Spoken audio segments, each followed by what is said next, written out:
you got your Bibles, let's go to Genesis 2.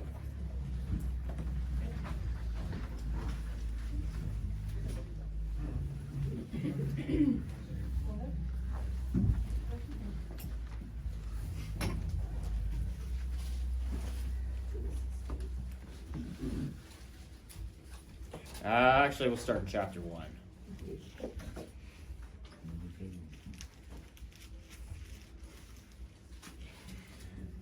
Genesis 1, beginning in verse 26.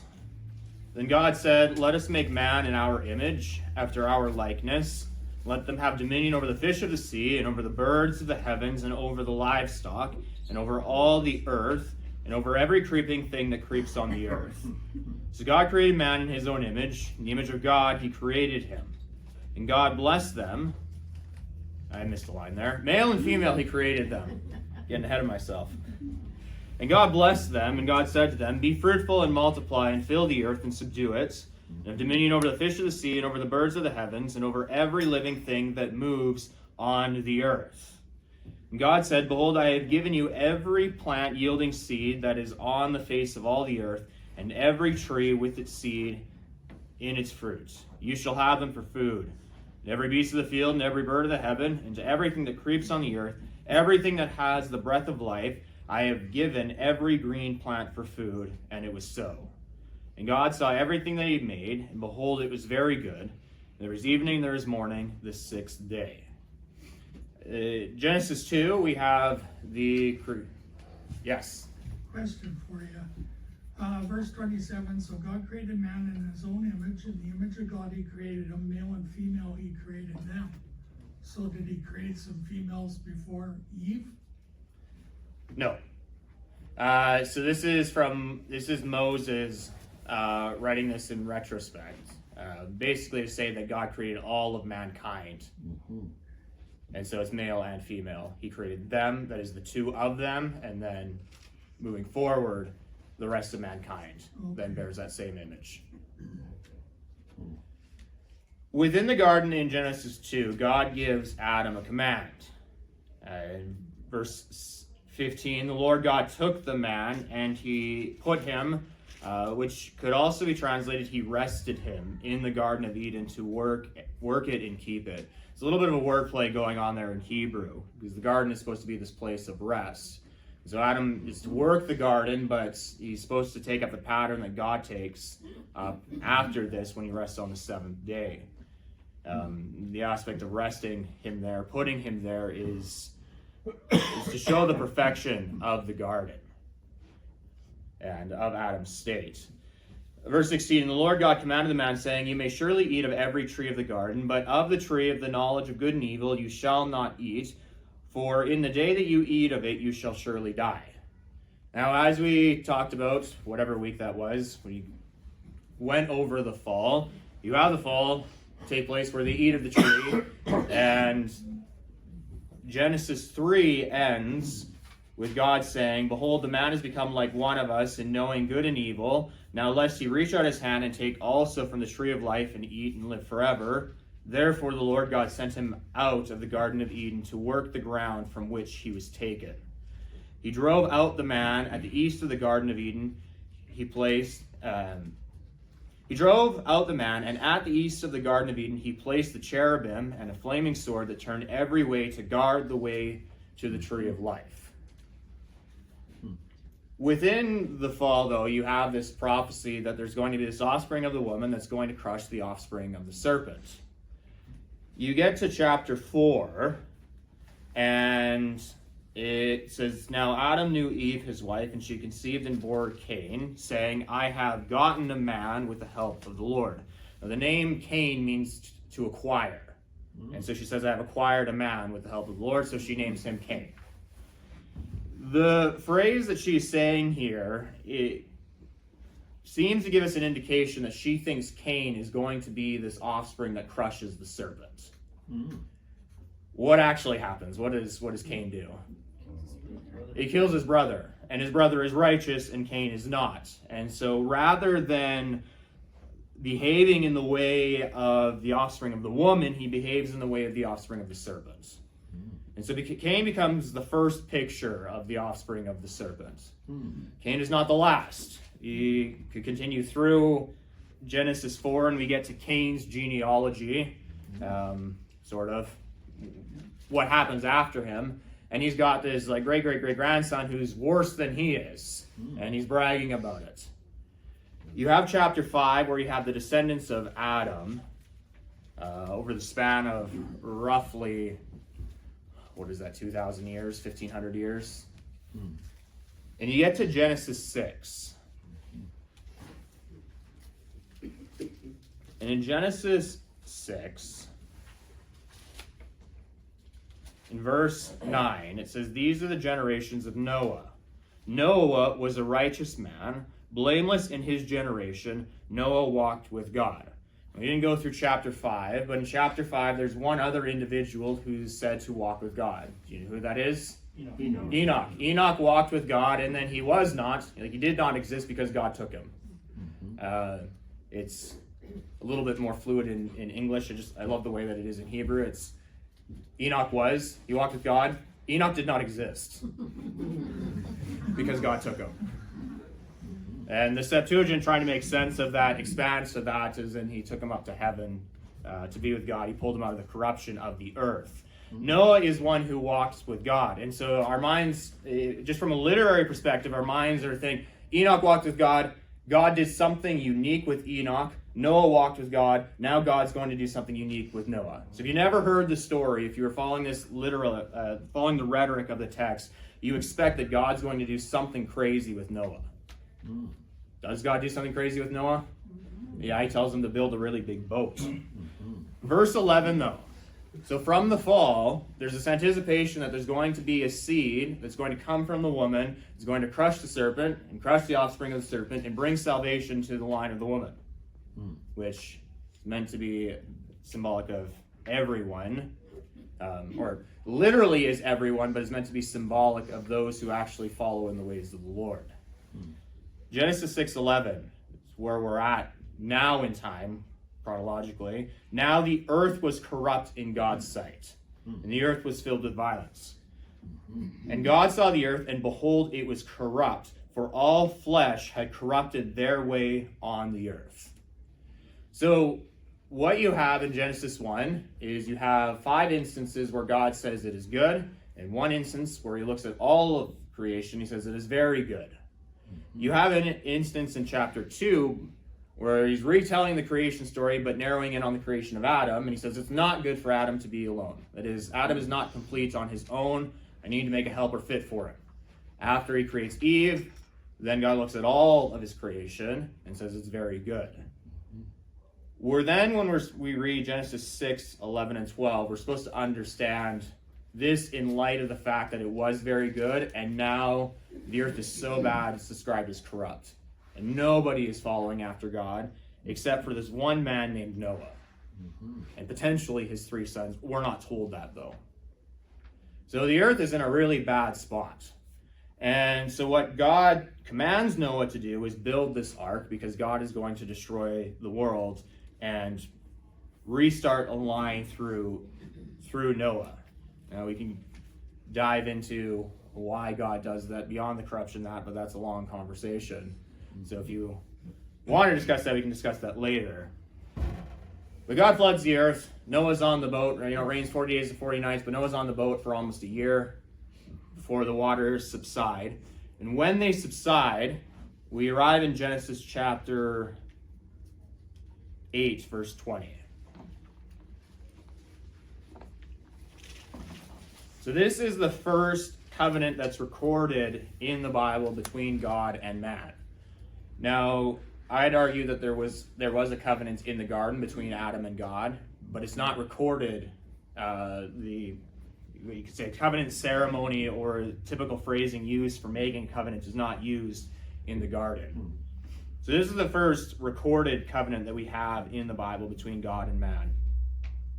Then Noah built an altar to the Lord after he gets off the ark, and took some of every clean animal and some of every clean bird and offered burnt offerings on the altar.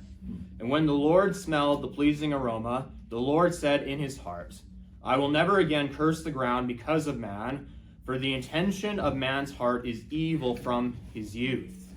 Neither will I ever again strike down every living creature as I have done.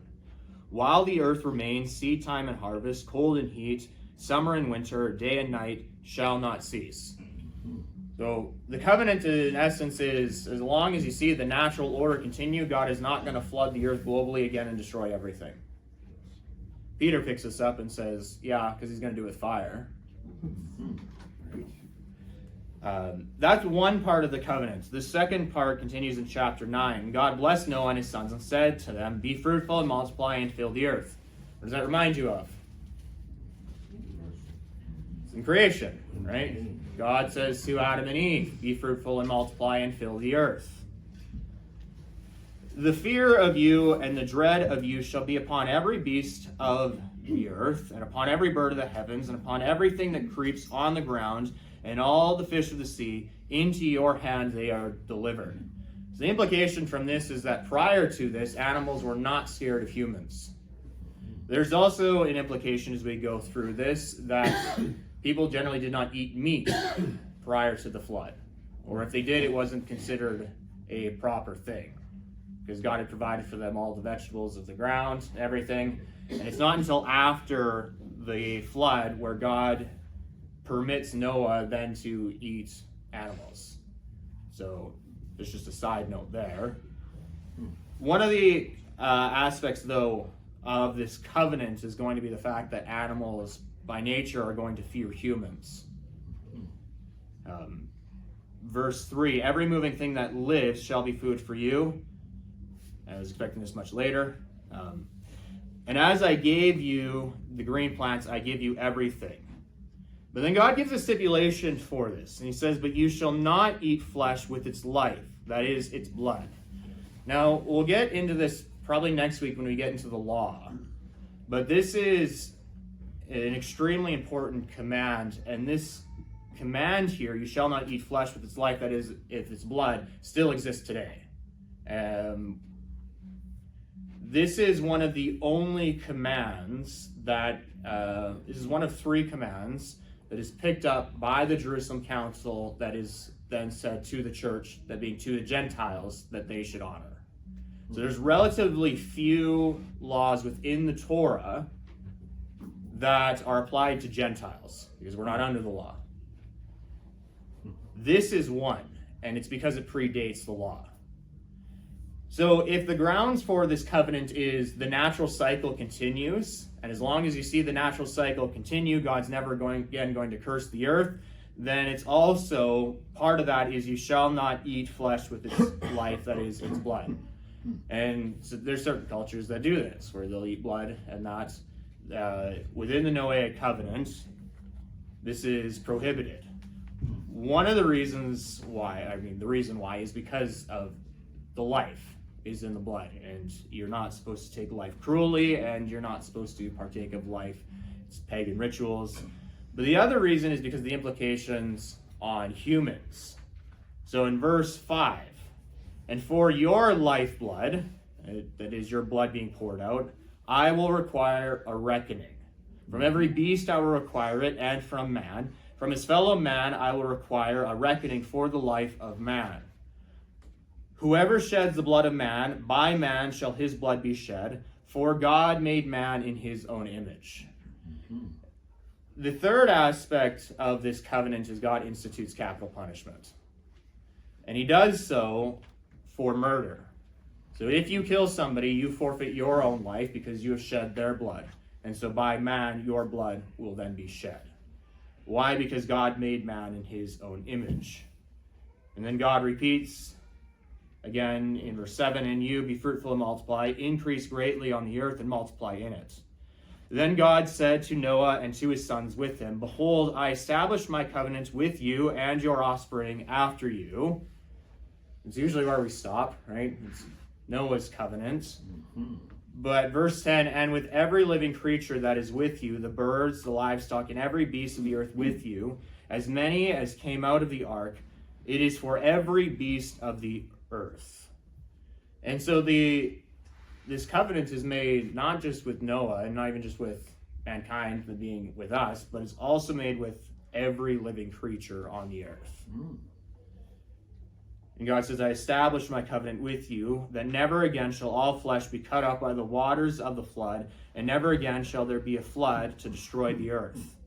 And God said, this is the sign of the covenant that I make between me and you and every living creature that is with you for all future generations. I have set my bow in the cloud, and it shall be a sign of the covenant between me and the earth. When I bring clouds over the earth, and the bow is seen in the clouds, I will remember my covenant that is between me and you and every living creature of all flesh. And the waters shall never again become a flood to destroy all flesh.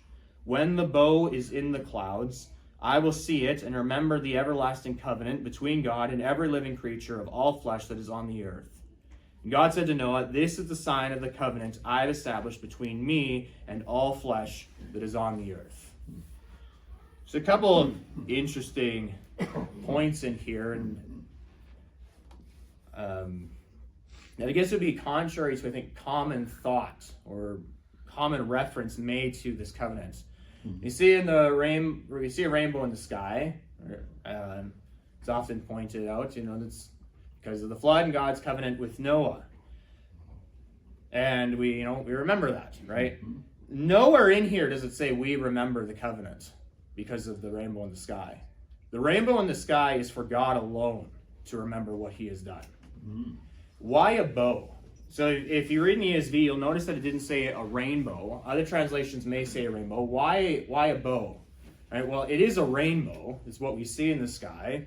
But the actual word is a bow. It's not specifically a rainbow, but it's a bow. Because a bow is a weapon of war. And so God puts his bow in the sky as a symbol that I have went to war against all of humanity. I've wiped them out. And now I am setting down my bow of war against all of humanity. And so I won't flood the earth again because my weapon of war is now placed in the sky. And when I look upon my bow in the sky, I'll remember what I have done, and I won't do it again, at least in this way. There's serious implications for this when you get into eschatology, because a bow is used within eschatology to speak of judgment. And when Christ comes again, he comes with a sword, right? But the enemy comes with a bow. And there's a bunch of symbolism behind this bow in the sky that continues on within prophecy, within the Old Testament and within Revelation. But God is looking in the sky and he says, I'm going to remember my covenant, and I'm never going to flood the earth again, but there is going to come a day when judgment will come again. And if there's anything that we're to remember about the flood, it's that God judged the earth once, he will do it again. And his bow in the sky is a symbol of that. And God says, I make this sign with all flesh that is on the earth. Flesh that is present, which is Noah and his sons wives, 8 in total, and all the creatures, and then everybody who comes after that God won't do this. So God makes this covenant with Noah and with all of creation. And this covenant is a picture of God's judgment, but also his mercy unto a small few. There are theories as to how many people would have been on the earth, but a conservative estimate is probably 10 billion. There's no reason why it couldn't be much larger than that. At the time of the flood, that there was a larger population than is on the earth now. And that has to do with the fact that genetics are not as corrupt as they are now. Disease would not have been as rampant as it is now because a lot of diseases are genetic, right? And they get worse over time. People say that now it's like, why do so many people now seem to have these things when they didn't 100 years ago? Well, it's because when you start, it's exponential. And pretty soon everybody's going to have certain things because everybody's genetic code is going to be corrupted more and more. You didn't have nearly any of that, if any of that, before the flood. And if you take the lifespan of humanity being much longer, you could have a lot more kids than you could now. And so, some people suggest that it could have been over 10 billion people on the earth. and only 8 went onto the ark. Now, Peter makes it very clear, Noah told people to get on the boat the entire time he was building it. He warned people. And I don't think it took him very long to build the ark. A few years. Some people estimate 70, some people will say 120. But even so, he warned people while he was building it, and nobody else got on the boat. And so the purpose of this covenant is to show God's grace, but also his judgment that's going to come. And when God shut the door on the ark, it was too late for anybody else to get on. And so it serves as a warning for us, but also a reminder of his grace. Now, this is the deal with the corruption in the earth, but this leads directly into the next covenant, which is God's covenant with Abraham. Genesis 9 continues by giving Noah's descendants. And what you'll notice with Noah's descendants is when you have this genealogy, their age gradually decreases. This is seen in the genealogy in Genesis 11. So, before the flood in Genesis 6, God says, "My spirit shall not abide in man forever, for he is flesh. His days shall be 120 years." Now, that's a reference to God shortening the lifespan of man from living as long as the trees to living 100 years. And you can see that taking place after the flood, because Shem lives to be 600, but by the time you get down to Terah and Abraham, you're getting down to 180, and it just keeps decreasing until you get to the average lifespan of 120. So for a period of time, they're still living somewhat longer, but it's not crazy long. It decreases rapidly as the earth begins to populate. There's, at the end of the genealogy, this man named Terah. And Terah has a son named Abram. And Abram is a very special character within Scripture. Terah, Abram, and Nahor, along with Haran's son Lot, head out from Ur of the Chaldeans, which is Babylon. It's Shinar. It's where the Tower of Babel was. They head out from there to go to the land of Canaan. While they're traveling north, they end up in a city named Haran, and they remain there until Terah dies. And so Terah dies, and we begin in Genesis 12, verse 1. "Now the Lord said to Abram, go from your country and your kindred and your father's house to the land that I will show you. And I will make of you a great nation, and I will bless you and make your name great, so that you will be a blessing. I will bless those who bless you, and him who dishonors you I will curse.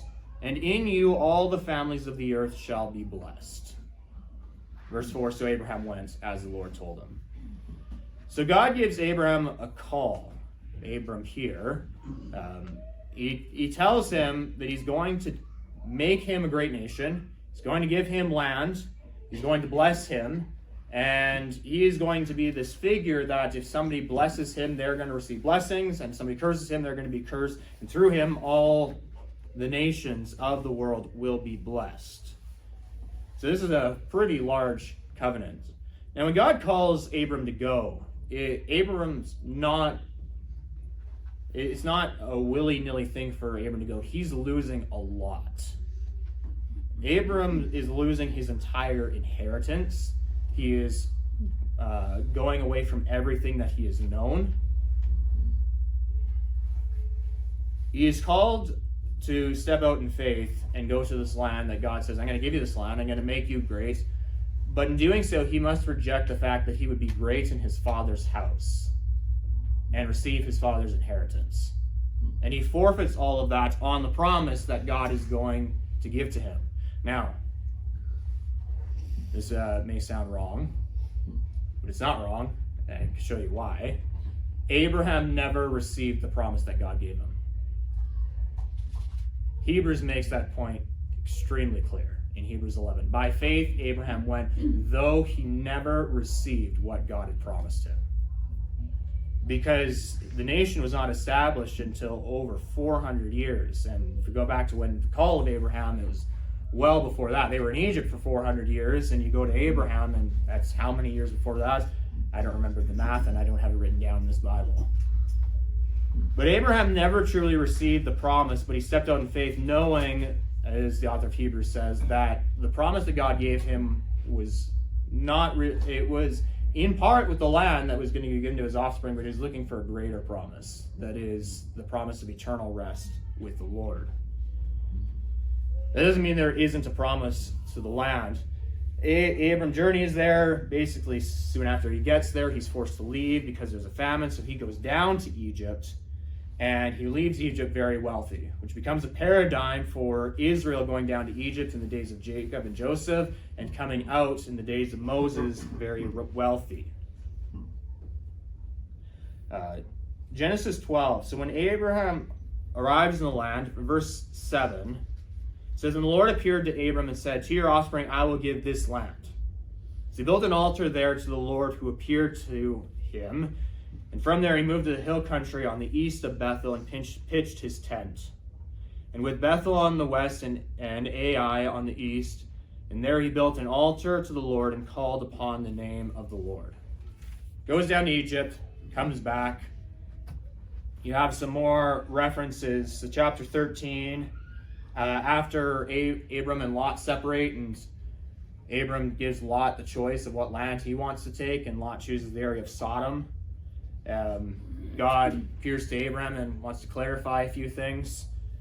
Verse 14, the Lord said to Abram, after Lot had separated from him, "Lift up your eyes and look from the place where you are, northward and southward and eastward and westward. For all the land that you see I will give to you and to your offspring forever.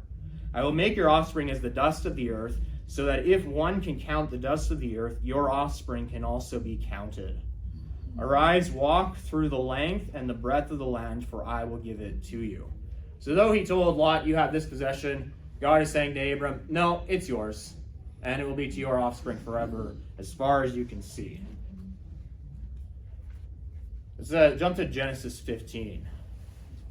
So we have these promises. You have the promise of a lot of land. You have the promise that he would have a great name, meaning he would be remembered for many generations, which has become true because we're talking about him today. He has promised that he would be a blessing to the world. But there's a problem. Because God has said in, as you just read, "I will give this to your offspring." What's the problem? He's got no son. He's got no offspring to give this, to give the inheritance to, this promise to. And so you have here Genesis 15. After these things, the word of the Lord came to Abram in a vision. "Fear not, Abram, I'm your shield. Your reward shall be very great." Now, Abram believes that, but Abraham recognizes that there's a problem. But Abram said, "O Lord God, what will you give me? For I continue childless, and the heir of my house is Eliezer of Damascus." So in essence, what he's saying is, you could give me all this. I believe that you will give me all of this. But what good is that when I'm going to die, probably pretty soon, and I have no children? And my heir is my servant. And Abram said, "Behold, you have given me no offspring, and a member of my house will be my heir." And behold, the word of the Lord came to him, "This man shall not be your heir. Your very own son shall be your heir. It is the one who comes from your very loins shall be your heir." Somebody who is your actual offspring and not your adopted offspring for an inheritance. Now, prior to this, there has been no promise that he would have a physical offspring from his own loins. The offspring could be Eliezer of Damascus through adoption. But God is saying, no, it's going to be the son that comes through you. Verse 5, "And he, that is the Lord, brought him outside and said, Look toward the heaven and number the stars, if you are able to number them. And he said to him, So shall your offspring be. And he, that is Abraham, believed the Lord, and he counted it to him as righteousness." And so Abraham here, this verse in particular, is picked up frequently in the New Testament to show that faith is what causes righteousness, not works. So Abraham believes that God is going to give him an offspring, and so then God then makes a covenant with Abraham. So prior to this, we have a lot of promises, but we don't actually have a covenant taking place until Genesis 15. Verse 7, and he said to him, I am the Lord who brought you out from Ur of the Chaldeans to give you this land to possess. But he said, O Lord God, how am I to know that I shall possess it? He said to him, bring me a heifer 3 years old, a female goat 3 years old, and a ram 3 years old, a turtle dove, and a young pigeon.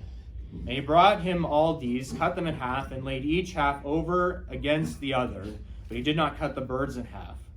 And when the birds of prey came down on the carcasses, Abram drove them away. As the sun was going down, a deep sleep fell on Abram, and behold, dreadful and great darkness fell upon him. And the Lord said to Abram, know for certain that your offspring will be sojourners in the land that is not theirs, and will be servants there, and they will be afflicted for 400 years. But I will bring judgment on the nation that they serve, and afterward they shall come out with great possessions. As for you, you shall go to your fathers in peace, and you shall be buried in a good old age. And they shall come back here in the 4th generation, for the iniquity of the Amorites is not yet complete. When the sun had gone down, and behold, it was dark. When the sun had gone down and it was dark, behold, a smoking firepot and flaming torch passed between these pieces. On that day the Lord made a covenant with Abram, saying, to your offspring I give this land, from the river of Egypt to the great river, the river Euphrates. And then it lists a whole bunch of lands. They go way up into the north, touching where Assyria would have been. So basically from Egypt to Assyria in the north, to Babylon, all that area from the Euphrates to the sea that is the Mediterranean was promised to Israel. And that being through Abraham, through Isaac, and then through Jacob, which the 12 sons then make the nation of Israel. So then God makes a covenant with Abraham, and he says it's a son that's going to possess this covenant. In chapter 17, we're not going to read it, but God then clarifies this again, because in chapter 16, Abraham has a son, but it's not through Sarah, it's through Hagar, Sarah's maidservant. And so then God appears to him in 17 and says, Ishmael is not the child of promise. It's going to be the child that comes through Sarah, that is Isaac. And in 17, God institutes the sign of the covenant, that is circumcision. And he promises that Isaac is going to be born. In chapter 18, 3 men appear to Abraham. 2 of those are angel. 1 of those is Christ himself.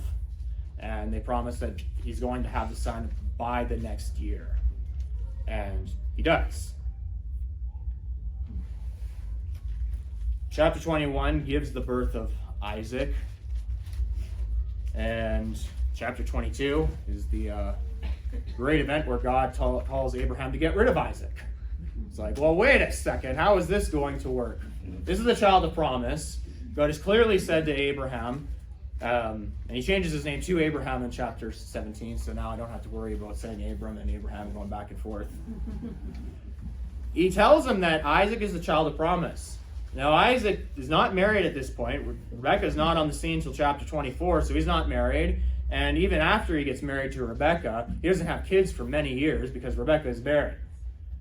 So Isaac doesn't have a child, and God tells Abraham, yeah, go take him up that mountain and sacrifice him. And Abraham's response to that is, okay, I'm going to do it. And Abraham believes, and we can get this from Genesis 22, the author of Hebrews specifically tells us that Abraham went up that mountain believing that when he sacrificed Isaac, that God would bring Isaac back from the dead, and both he and Isaac would walk down the mountain. Because Isaac is the child of promise, and God will not break his promise. And major point within the author of, major argument of the author of Hebrews within Hebrews about the supremacy of Christ. So God calls Abraham to bring Isaac up the mountain. Isaac tells Abraham to stop, and they both go down the mountain. And in this way, as Hebrews 11 says, he did receive his son back from the dead. Isaac then gets married to Rebekah, and we're going quick because we're just about out of time. But if we go to Genesis 26,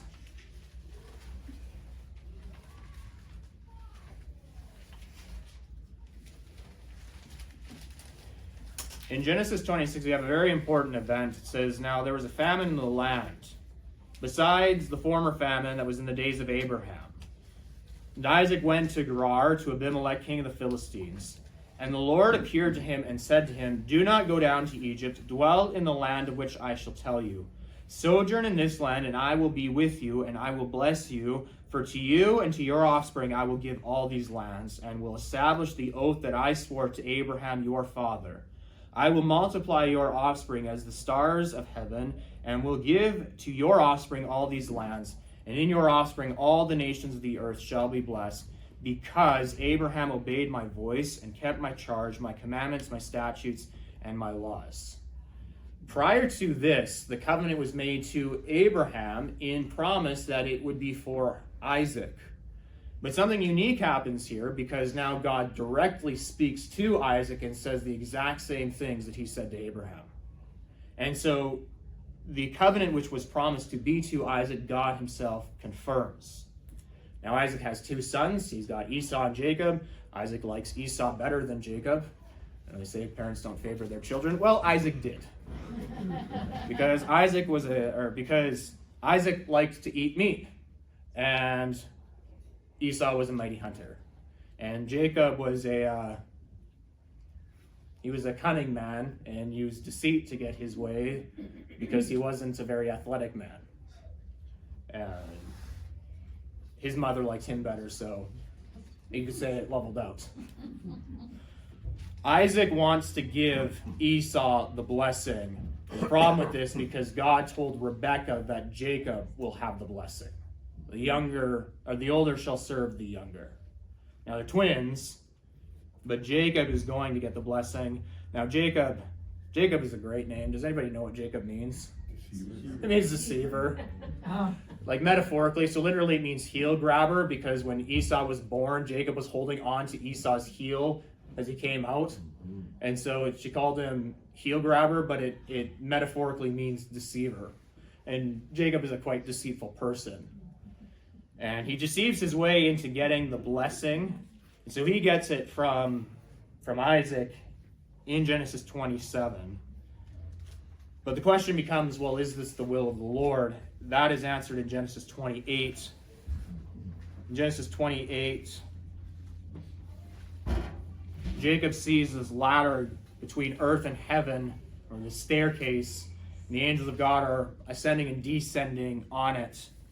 And then in verse 13 it says, and behold, the Lord stood above it and said, I am the Lord, the God of Abraham, your father, and the God of Isaac. The land on which you lie I will give to you and to your offspring. Your offspring shall be like the dust of the earth, and you shall spread abroad to the west and to the east and to the north and to the south. And in you and your offspring shall all of the families of the earth be blessed. Behold, I am with you and will keep you wherever you go, and will bring you back to this land. For I will not leave you until I have done what I have promised you. Then Jacob awoke from his sleep and said, surely the Lord is in this place, and I did not know it. And he was afraid and said, how awesome is this place? The word awesome there is the same word for fearful. This great reverence that he has, and he is afraid, and he says, how fearful is this place, but fearful as in awesome.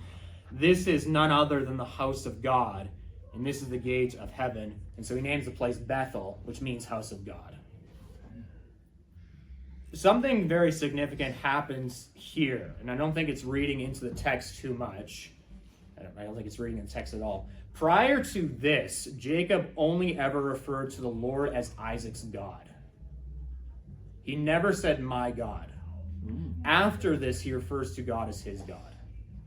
I believe this is Jacob's conversion here. Now, Jacob here is about 75 years old. You think of Jacob as, being maybe 19, 20 when he stole the blessing. No, he was an old man, conniving and stealing his brother's blessing. He was about 70, 75 years old. You can do the math backwards from his death And all the years are given up until this point.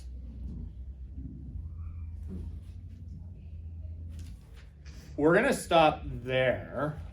We're going to pick this up, but again next week as we transition into the law. But this is a good place to stop. What we've seen is the promise. This promise has been given to Abraham, and it's been passed on to Isaac, who was not the firstborn, secondborn, and then passed on to Jacob, who also was not the firstborn, but the secondborn.